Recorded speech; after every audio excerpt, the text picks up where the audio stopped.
တော်ဆရာတပည့်များအတွက်တာသူတင်ဆုံး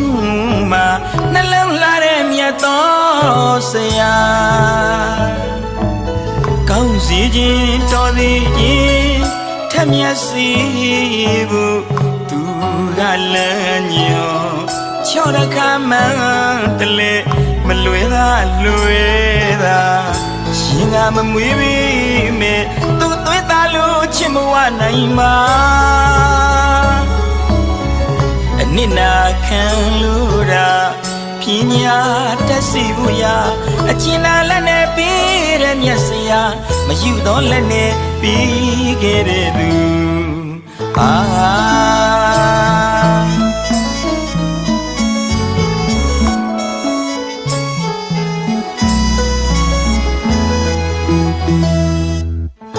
ဖြူစင်မြင့်မြတ်သောဆရာတပည့်များအတွက်တာ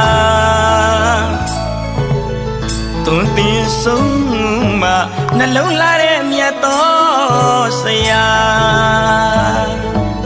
ကောင်းစီခြင်းတော်သည်ခြင်းထမျက်စီဘူးသူကလမ်းညွန်ချောရခမန်းတလေမလွယ်သာလွယ်သာရှင်ကမမွေးပြီမဲ့သူ့သွေးသားလို့ချစ်မဝနိုင်ပါအနစ်နာခံလို့တာပညာတတ်စီဘူးရာအကျဉ်းလာလက်နဲ့ပြီးတဲ့မျက်စရာမယူတော့လက်နဲ့ပြီးခဲ့တဲ့သူ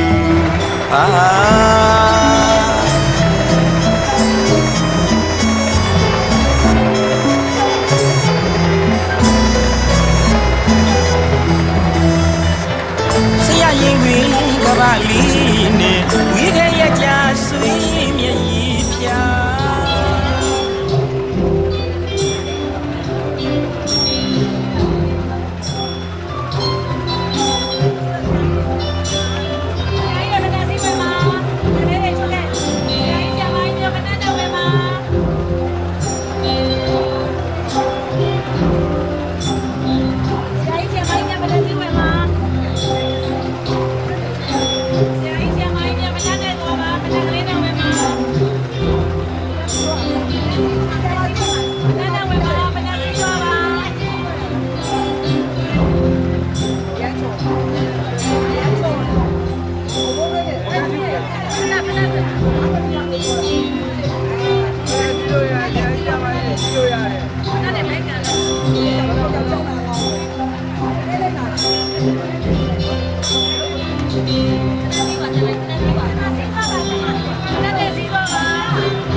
ဆောင်ရွက်မည်ဖြစ်ပါသည်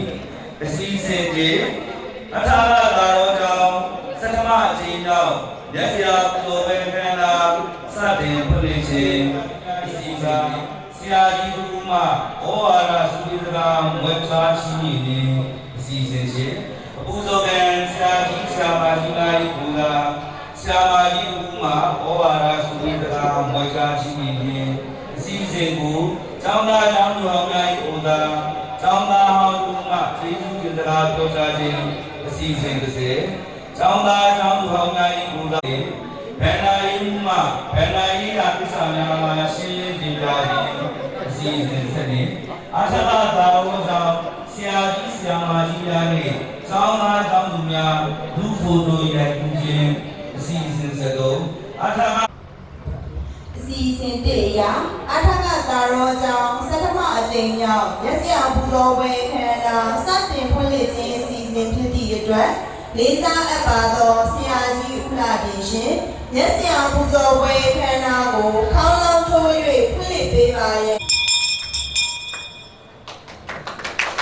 ရက်စရာပူဇော်ပွဲခန္ဓာကိုခေါင်းလောင်းထိုးဖွင့်လှစ်ပေးပါတော့ဒီမာနနာပြောကြားခြင်းအစီအစဉ်ဖြစ်သည့်အတွက်လေးစားပါတော့အာသနာသာရောဆောင်ပါတော့ခေတ္တဆရာကြီးဆရာမကြီးများတပည့်အကြောင်းသားအကြောင်းသူများအားလုံးကိုယ်စိတ်နှလုံးရွှင်လန်းချမ်းမြေ့ကြပါစေလို့ဥစွာပထမဆုတောင်းနေတာပြုလုပ်ရပါတယ်ရှင်ကျွန်မကျောင်းကြီးတောင်းရင်ထမ်းဆောင်နေကြတော့မှာယခုလိုလက်ဆရာပူဇော်ပွဲကြီးပပေးခွင့်ရလို့အများကြီးဝမ်းမြောက်ဝမ်းသာကုန်မိပါတယ်ရှင်အတိတရားအများတစ်ခုဆိုလို့ဆရာကြီးဆရာမကြီးတွေကကျွန်တော်တို့ကိုအတက်ပညာအသိပညာရှင်များစွာမေးဖို့ပေးခဲ့ကြပါတယ်။အဲ့ဒီအတိတရားအများတစ်ခုဖြစ်တဲ့ယနေ့မျက်စိရောင်ဆိုမျိုးကိုကျွန်တော်တို့ကျင်းပပေးခဲ့ကြတာပါ။ယနေ့ကျင်းပတဲ့မျက်စိရောင်ဆိုပဲရဆိုလို့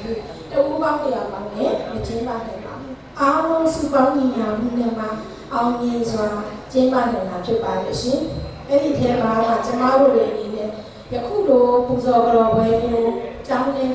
မှာနှစ်စဉ်ကျင်းပပေးနိုင်ဖို့ဆန္ဒရှိခဲ့ကြပါပါ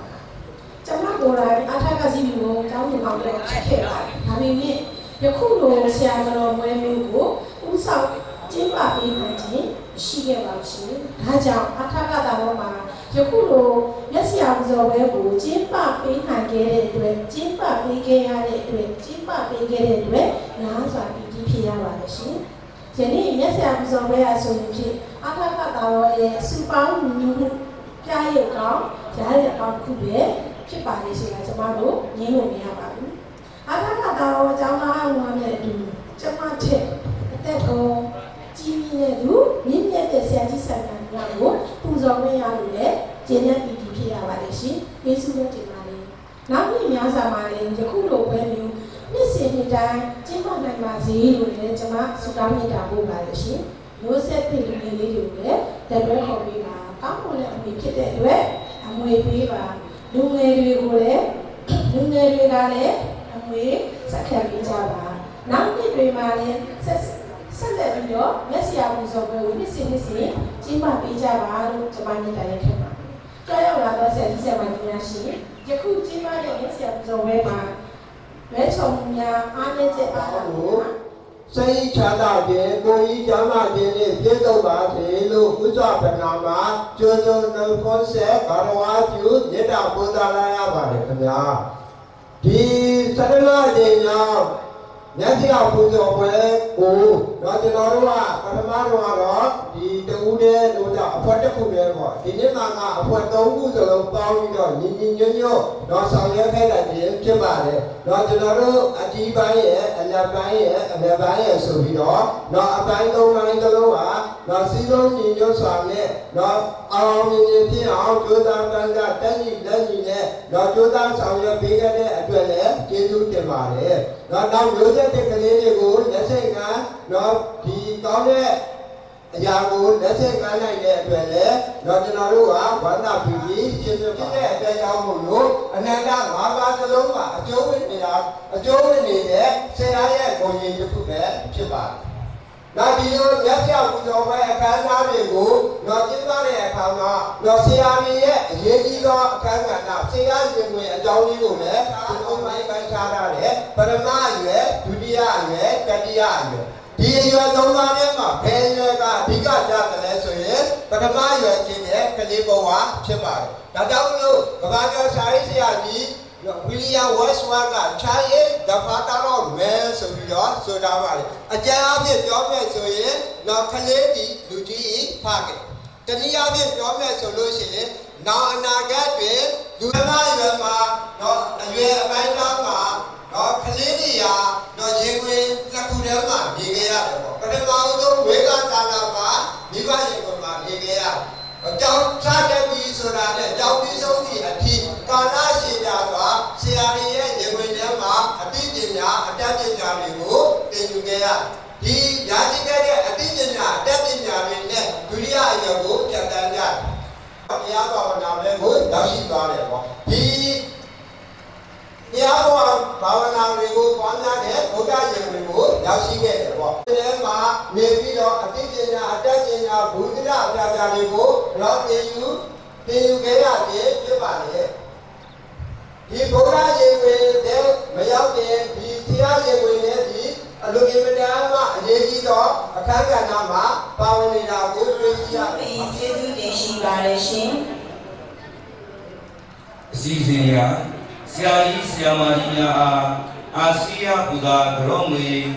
စက္ကပူဇော်ခြင်းအစီအစဉ်ဖြစ်သည့်အတွက်ဦးအောင်မြင့်ကြိုင်မှ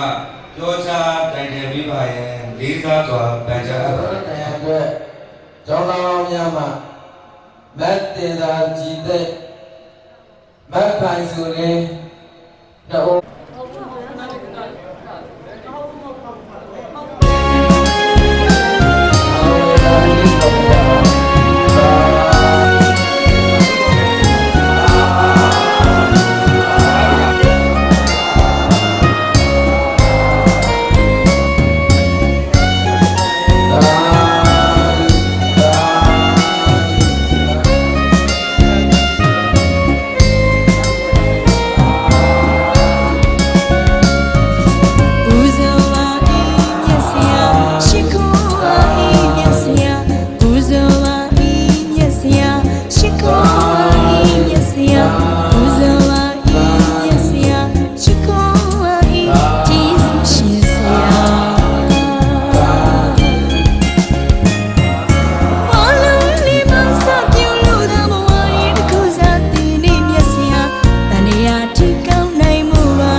တ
ကျေးဇူးရှင်တွေပါ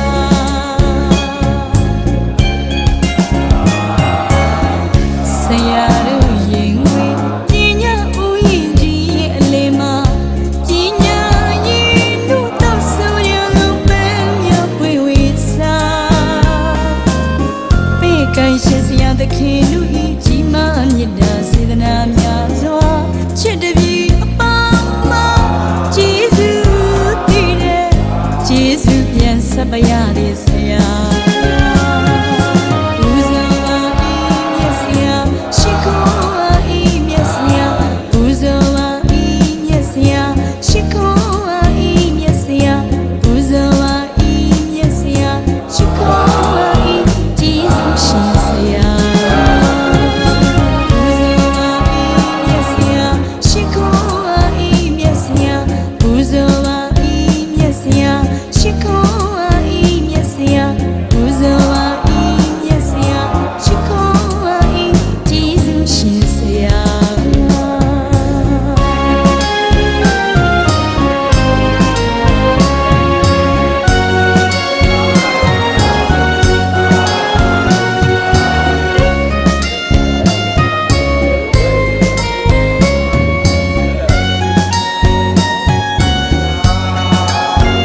အစီအစဉ်အရ အပူဇော်ခံဆရာကြီးဆရာမကြီးများ၏ကိုစားဆရာကြီးတို့မှဩဝါဒစပေးစကားဝက်ကြားချင်းမြင့်ခြင်းအစီအစဉ်ဖြစ်သည့်အတွက်ဆရာကြီးဦးလာတင်ရှင်ဩဝါဒစပေးစကားဝက်ကြားချင်းမြင့်ပေးပါရန်လေးစားစွာပန်ကြားအပ်ပါတယ်ရှင်။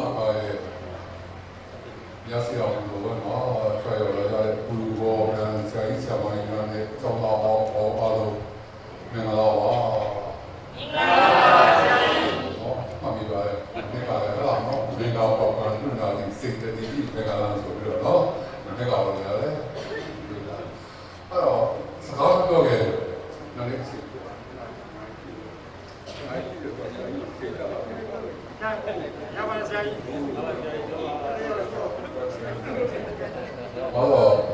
ဘာလို့လဲပေးစီတော့ဒီစေရောက်တာလဲဟိုပြောတာဟိုဘာဟန်အထက်ကတော့မှာပြီးခဲ့တဲ့ဇန်နဝါရီလ18ရက်နေ့က73နှစ်မြောက်ရဆက်ဘလို့လို့73နှစ်မြောက်ဂျာရမှာ6နှစ်လောက်ပြတ်သွားတယ်မှာ19နှစ်အဲ့ဒီမှာလဲဆရာကြီးပြောအဲ့ဒါကြီးလဲဆရာကြီးမှာပြန်ပြောမယ်အခုဒီမှာတော့စောတော်မှာမော်သိတော့ဆရာကြီးရဲ့စီစဉ်နေရတယ်15မိနစ်လောက်ကျန်တဲ့လူတော့နားရင်းစီပေးပါလေဆရာတော့15မိနစ်လောက်ကိုလည်းသိစက်တယ်2မိနစ်3မိနစ်တော့ကြော်ရင်ကြော်မှာပေါ့ရပါတယ်ဒါတော့သူပြောတာဘာမှမပြောတော့ကောင်းတယ်မိနစ်20စိတ်လောက်လဲကြောက်ဟိုကအတွေ့အမှုကြောင်းမောကြောက်ကအနာကဘာနဲ့ဆရာကြီးရဲ့အစီအစဉ်တွေများလို့နည်းနည်းချုပ်တယ်ကျိုးပြောတာတော့နော်အဲ့ဒါလည်း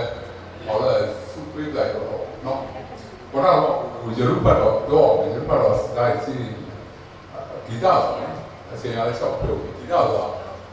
လူတော့တက်တယ်နဲ့ဘောနေလားညီရတော့ဘုဘတိတ်တဲ့တွေတော့နေတာဘုဘတိတ်တွေကတော့လာမြင်ရတော့ကျန်တဲ့လူတွေလည်းအဲ့လိုပေါ့ဟိုလူကြားမှာဆိုတော့လေတော့ဟောနေတယ်မြင်နေတော့ဘုဘတိတ်တော့ကြောက်ထုတ်လာတယ်ကြောက်ထုတ်လာတယ်မှန်တယ်အခုလည်းမှာတူတိုင်းဆိုတော့ဒီဝိုင်းရှိဦးကြာရဒုံများအရွယ်ရောင်းနေရင်ဆိုတော့ထိုးပြောင်းတူတိုင်းဆိုတော့ပုံမပြောင်းထိုးပြတယ်ရှင်းနေတာတူတိုင်းခဲ့အဲ့ဒါဆိုရင်ဒုံများအရွယ်ရောင်းနေထိုးပြနော်အဲ့မှာမျက်ရည်ကြောက်ကြနော်အမှတ်ကလားအခုကတော့ဆက်ပေါ့ဆိုနော်ပြောပါချင်းချုံးနော်ချင်းချုံးအောင်ဆိုဟိုဒီကြော်ဝဲအထူးကြတယ်လို့ဆိုတော့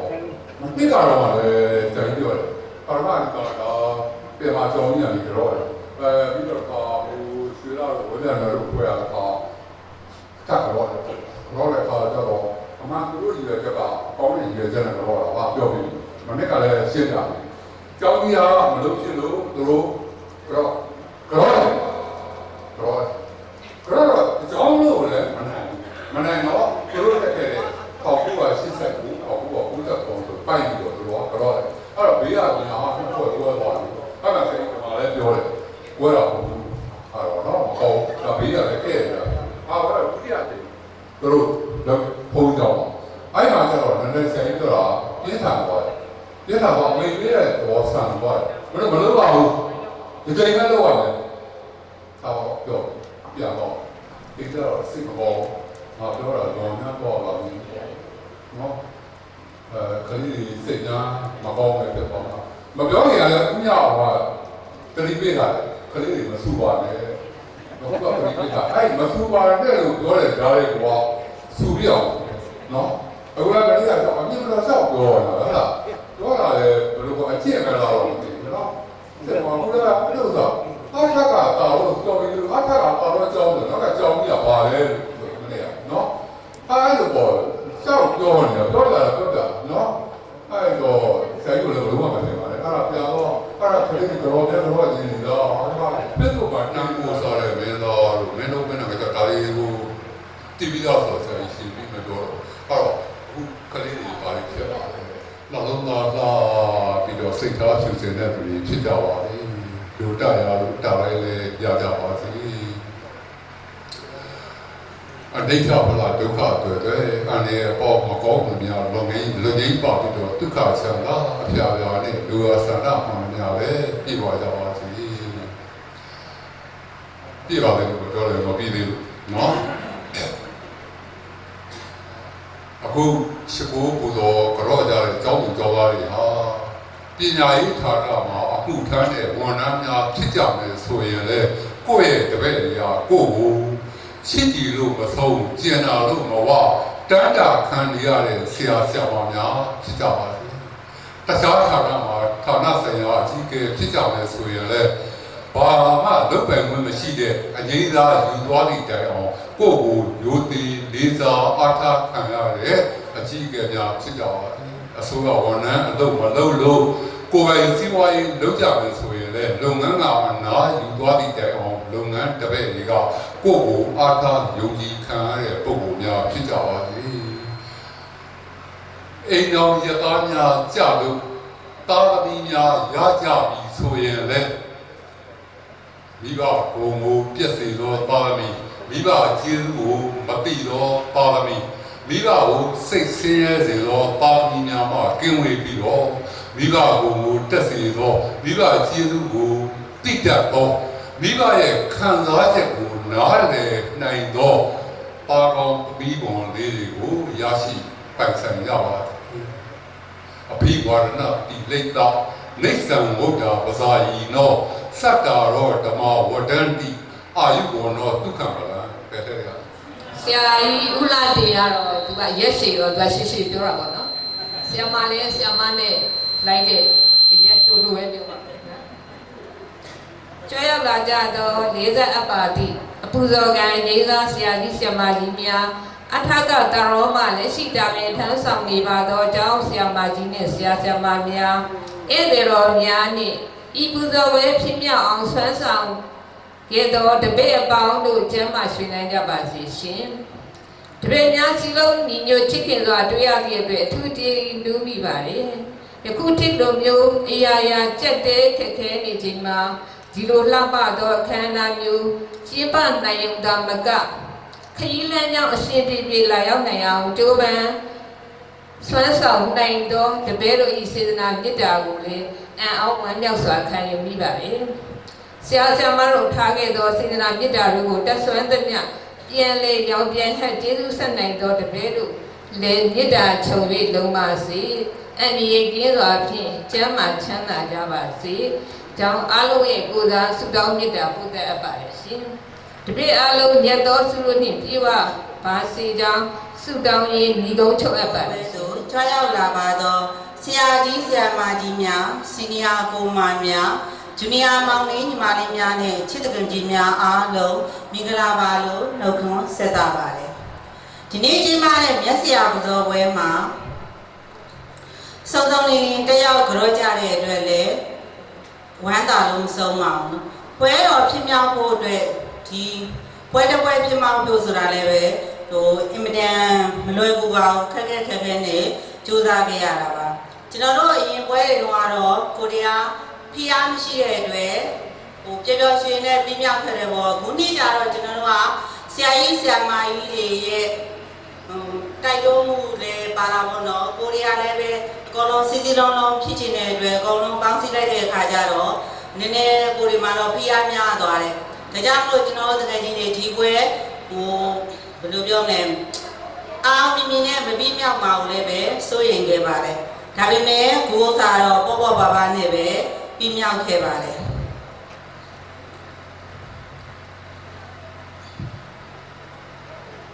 ဝမ်းနဲ့သာပါတယ်ဘာလို့လဲဆိုတော့ကျွန်တော်တို့ချစ်ခင်လေးစားတဲ့ဆရာဆရာမတွေကိုပူဇော်ကြောဝင်ရကြတဲ့အတွက်နောက်တစ်ခုဆရာကြီးဆရာမကြီးတွေလွယ်ပဲတပည့်ဟောင်းနေနဲ့လှုပ်ဖို့ကင်ဘက်တွေကိုတွေးခွင့်ရတဲ့အတွက်ဒီလိုနှစ်စဉ်ချင်းပါနှစ်စဉ်နှစ်တိုင်းကျင်းပရလို့ရှင်တော့ပို့ပြီးတော့အကျိုးရှိမယ်လို့ညွှန်လင်းမိပါတယ်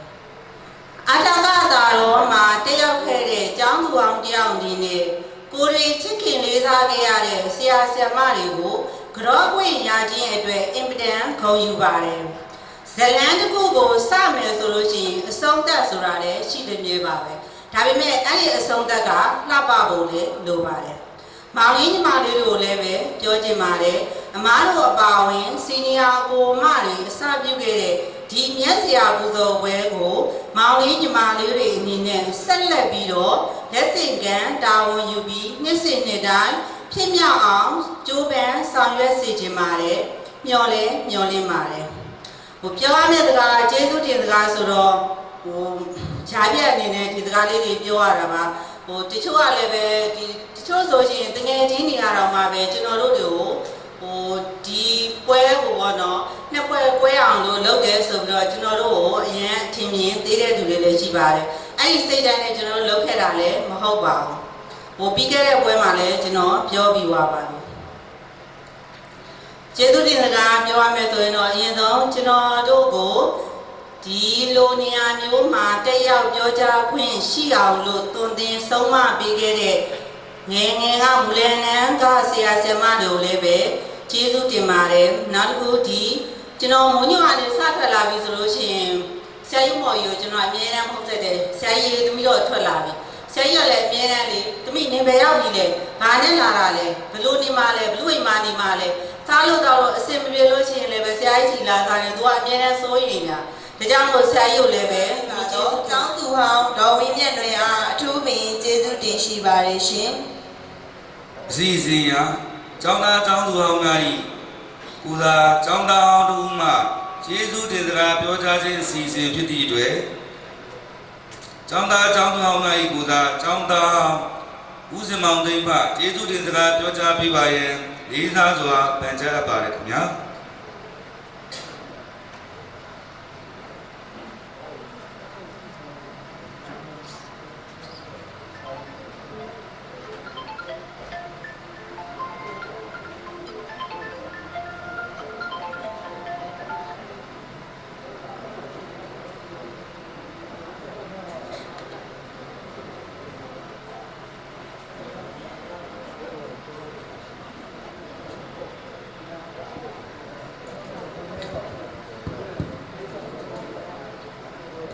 အစီအစဉ်အရဗန္နာရေးမှုမှဗန္နာရေးရာကိစ္စများတင်ပြခြင်းအစီအစဉ်ဖြစ်သည့်အတွက်မျက်စရာပူဇော်ပွဲဖြစ်မြောက်ရေးကော်မတီအဖွဲ့ဝင်ဗန္နာရေးမှုဦးမမောင်ကျော်မှဗန္နာရေးရာကိစ္စများပြောကြားပေးပါရန်လေးစားစွာပန်ကြားအပ်ပါရရှင်။အားလုံးပဲမင်္ဂလာပါခင်ဗျာ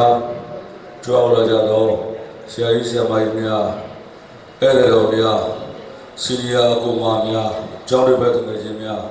ဂျူနီယာညီမများအားလုံးကိုယ်ချမ်းသာခြင်းစိတ်ချမ်းသာခြင်းများနဲ့ပြည့်စုံပါစေကြောင်းရှေးဥစွာဆုတောင်းမေတ္တာပို့သပါတယ်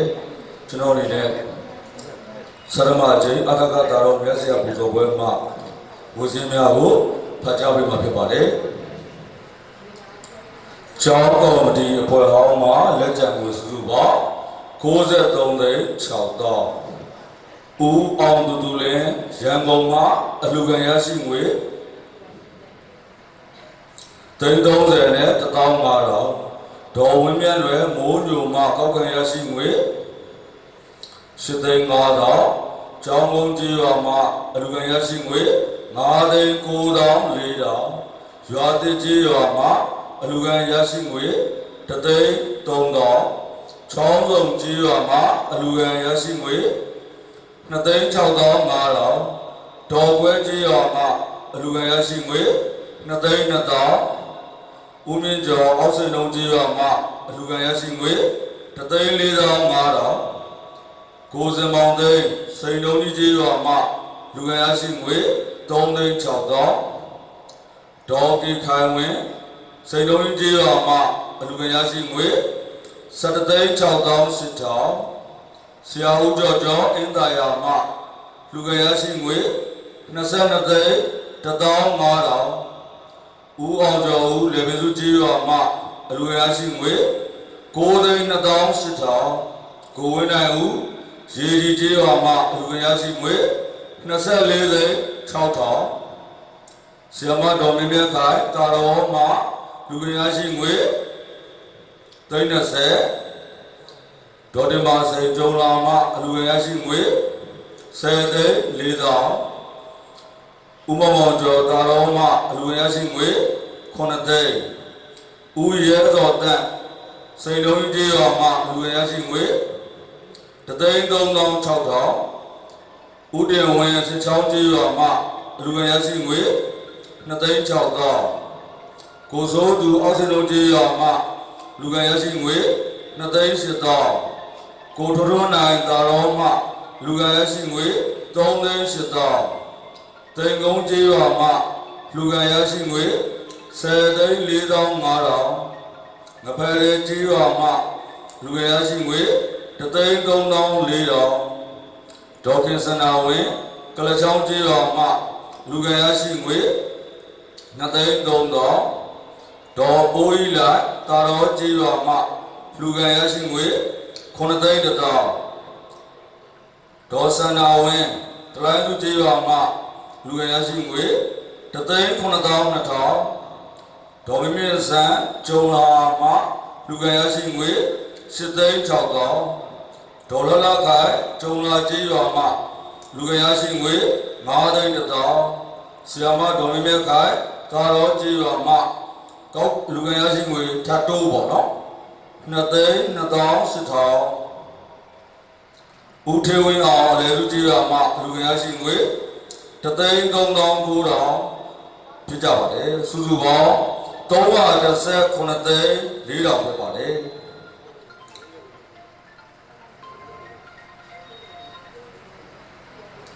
ဟုတ်ကဲ့ကျွန်တော်ဖယ်နေနော်ဟုတ်ကဲ့ဦးရတော်တန်စိန်လုံးကြီးရွာမှာလူငယ်ရရှိငွေက73,600ဖြစ်ပါတယ်ခင်ဗျာနော်စုစုပေါင်းလူငယ်ရရှိငွေ319,400ဖြစ်ပါတယ်အဲ့ဒီပြင်နောက်ထပ်ထပ်တိုးဒေါ်သူစာဝင်းမှာ1,000ကိုရဲထုတ်ဒေါက်ခင်မောင်မခင်မောင်တို့မှာ1,000ကျပ်နဲ့200ပေါင်းလိုက်တော့စုစုပေါင်းလူငယ်ရရှိငွေ319,400ဖြစ်ပါတယ်အဲ့ဒီထဲမှာဆရာကြီးဆရာမကြီးများကိုကြောင်းငွေက181သိန်းနှုတ်လိုက်တဲ့အခါမှာ138သိန်း4,000ကျန်ပါတယ်အဲ့ဒါပြီးတော့ဦးအောင်သူလင်းအတုံးစီက35သိန်း9,500ဖြစ်ပါတယ်အဲ့ဒီထဲမှာလက်ကန်းစာဆောင်ပါပါတယ်ဘီနိုင်ရင်တို့စာရေးစတစ်ကဒေယူစီအားလုံးဆရာကြီးဆရာမကြီးများကြိုပို့ရင်အလားပန်းဝယ်ရစီရဲ့အစည်းအဝေးဖိတ်စာစီရဲ့ဗီဒီယိုရိုက်ကူးရေးဓာတ်ပုံရိုက်ကူးရေးအတန်ချက်ဆက်နဲ့အခမ်းအနားပြင်ဆင်စရိတ်တို့ပါဝင်ပါတယ်အဲ့ဒါစုစုပေါင်း35,900ကိုနှုတ်လိုက်တဲ့အခါမှာ102,200,900ကျန်ပါတယ်အဲ့ဒီမှာဆရာမဒေါက်တာစနာဝင်းဓမ္မဘက်က330ပေါ့နော်အဲ့ဒါကိုနှုတ်လိုက်တဲ့အခါမှာ92,200,900ကျန်ပါတယ်အဲ့ဒီထဲမှာမောင်းစီကို3,200,500နဲ့ဒေါ်ဓမ္မစိတ်ဆိုင်ကနေကျွန်တော်တို့ယူထားတဲ့ယူပြီးသုံးထားတဲ့စရင်လေးပေါ့နော်အဲ့ဒါကိုနှုတ်လိုက်တဲ့အခါမှာအကုန်လုံး340အထိပို့ပါတယ်အဲ့ဒီဘင်းယနေ့မျက်စိအောင်ဆုံးပဲကျင်းပနေစဉ်အတွင်းမှာအလူခံရရှိငွေက6,900,500ရပါတယ်ဒါကြောင့်စုစုပေါင်းလက်ကျန်ငွေက46,900,500ကျန်ရှိပါတယ်စရင်အတိအကျအသေးစိတ်ကိုကျွန်တော်တို့ပေါချာရင်းစောင့်နေတာဖြစ်တဲ့အတွက်ကြောင့်များမကြခင်အချိန်တွင်းမှာဦးအောင်သူလင်းကနေပြီးတော့ကျွန်တော်တို့အရကတာတော်အကြောင်းလူကြောင်းသားဟောင်းများကတို့မှာအွန်လိုင်းကနေကြီးညာပေးမှာဖြစ်ပါတယ်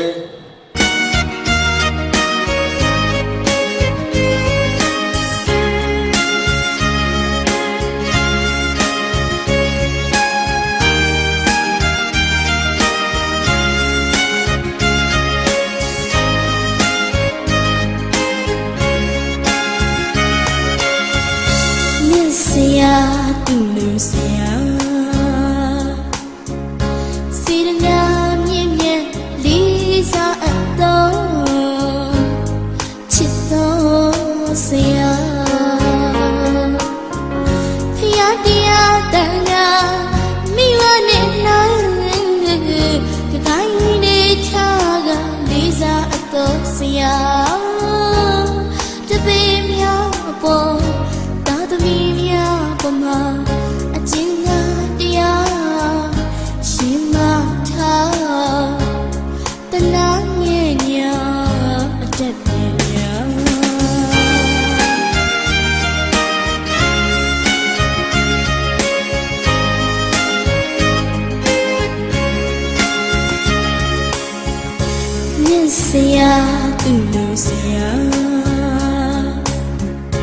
စေတနာမြင့်မြတ်လေးစားအပ်သောချစ်တော်ဆရာဖျားတရားတန်ခါမိဘနဲ့နိုင်တကိုင်းနေချာကလေးစားအပ်သောဆရာတပည့်များပေါ်သာသမီများပေါ်မှာအကျဉ်းတရားရှင်မထား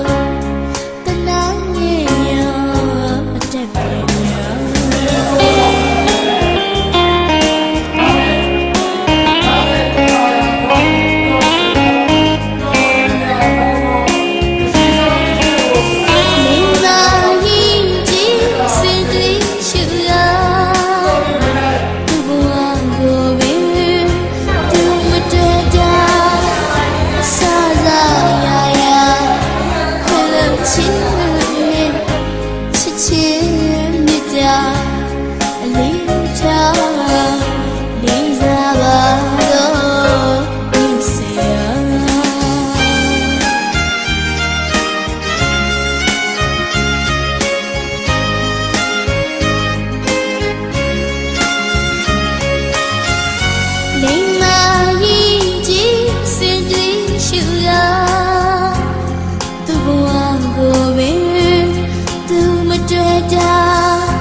လေးချာ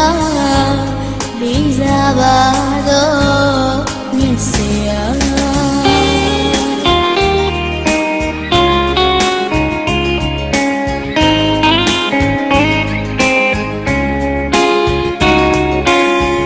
ကလေးဘဝငယ်စဉ်ခါဒီတလားအခရာတိချာကနာညတာတင်ကြတာတစီခြင်းတော့စေတနာမစီခြင်းတော့စေတနာရှင်မပြည့်သိအိမ်မနေပဲတာဒုက္ခလေးပြတာအရေးရတော့လေစိတ်ထဲခြင်းရချော့တခါချော့ကလေးအိမ်ဘဝိစားပြင်းရပဲတဲ့ဘယ်စရာ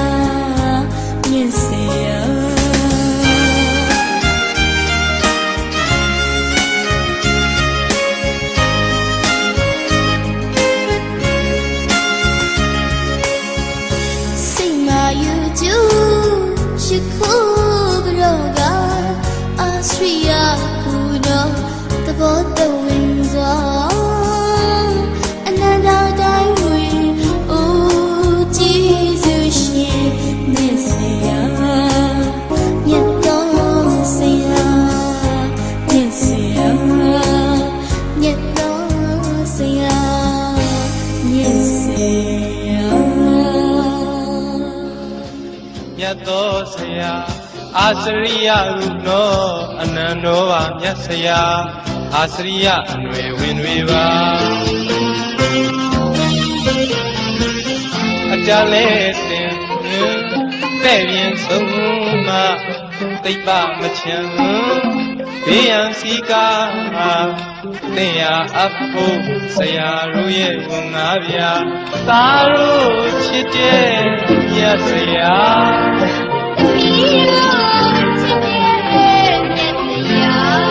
သာတို့ချစ်တဲ့မြတ်ဆရာ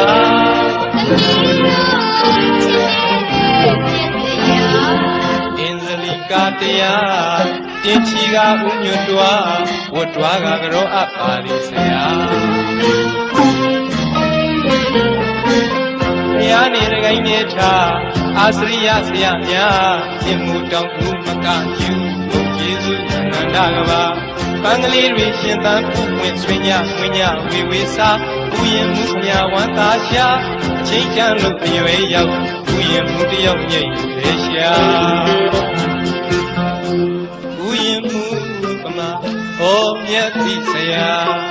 အချိန်တန်အရွယ်ရောက်ခါလူလားမြောက်တဲ့တပည့်တွေပေါ်မှာအကျွေးသွားတဲ့ကျင်စီပမာအခြေချမ်းရည်သူဒီဆရာတွေမှာတပည့်တွေရှင်ရဲ့ တွေးလို့သာရင်ပါဝန္တာဝန္တာဝန္တာပီတိယာသာရုရှိတဲ့မြတ်စရာ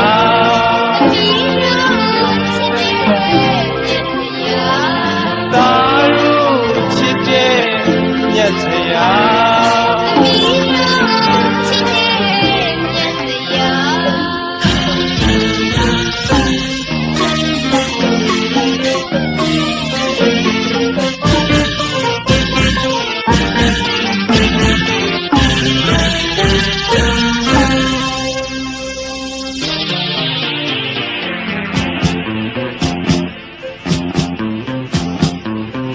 မြတ်ဆရာမြတ်သောဆရာအာစရိယကုနောအနန္တောပါမြတ်ဆရာအာစရိယအနွယ်ဝင်တွေပါမြတ်ဆရာမြတ်သောဆရာအာစရိယကုနောအနန္တောပါမြတ်ဆရာအာစရိယအနွယ်ဝင်တွေပါအကြလဲတင်တဲ့ရင်ဆုံးမသိပါမချင်ဘေးရန်စီကားတင်ရာအဖို့ဆရာတို့ရဲ့ဝန်ကားဗျာသာတို့ချစ်ရဲ့မြတ်ဆရာ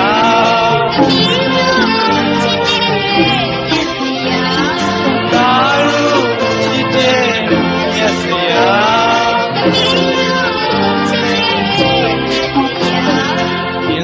ကာတရားတင်ချီကဥညွတ်တွားဝတ်တွားကကြောအပ်ပါလိဆရာ